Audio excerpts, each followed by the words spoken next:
how to change your birthday on Snapchat.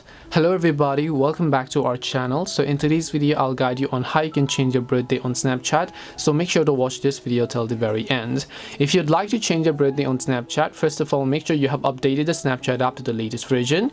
Then you want to go ahead and then open it up, and then just make sure that you're signed into your Snapchat account.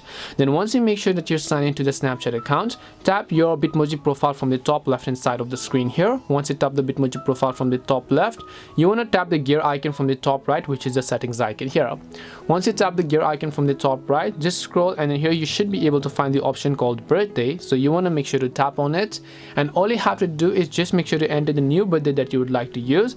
Once you enter the new birthday that you want to use, just select them, tap on the continue button, and then your birthday will be successfully saved. And that is it on how you can change your birthday on Snapchat. Hope this video was helpful to you guys, and if it did help you, make sure to leave a like and subscribe to the channel. If you have got any more questions, then feel free to leave them down. Thank you for watching, and see you in the next video.